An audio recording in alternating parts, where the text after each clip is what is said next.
You know that quiet discomfort that shows up when something is supposed to be about you. When attention lingers a little too long. When people are looking at your reaction. When you're expected to feel something specific, and you don't. Most people never notice it. They assume everyone enjoys being celebrated. They assume excitement is automatic. So if you don't light up the way others expect, it can feel like you're missing something. Ungrateful, detached, difficult. But this isn't about gratitude. It's about birthdays. And there's more going on here than people realize. For some people, birthdays don't feel warm or joyful. They feel exposing, performative, heavy, not because they dislike love, but because their nervous system doesn't interpret focused attention as safety. Psychologically, being the center of attention activates social evaluation circuits in the brain, the same regions that scan for approval and rejection. For someone who grew up feeling watched, judged, or responsible for managing other people's reactions, that spotlight doesn't feel celebratory. It feels like pressure.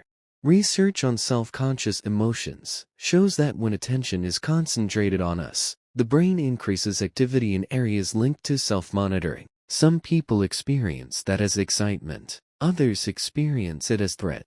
If you learned early on that visibility meant criticism, or that special moments could be interrupted, or that expectations often led to disappointment, your system adapted. It learned to lower the stakes. So when your birthday arrives, it's not just a date, it's an unspoken performance. People watching your face, waiting for the right response, asking how you feel about getting older, measuring the year. And that can feel exhausting. This isn't better or worse than loving birthdays. Some people feel energized by communal attention. Others feel regulated by privacy and emotional control. Neither wiring is superior. They're just different adaptations. Here's the paradox. Many people who don't like birthdays are deeply thoughtful about other people's special days. They show up, they remember details, they celebrate quietly. They just don't want the same intensity turned inward. Sometimes it's because being seen feels vulnerable. Sometimes it's because aging brings reflection instead of excitement. Sometimes it's because their sense of worth was never tied to applause. And sometimes it's simply that peace feels better than spectacle. Not liking birthdays doesn't mean you're cold, or ungrateful, or emotionally distant. It might just mean your nervous system values safety over spotlight, stability over ceremony. And that makes sense.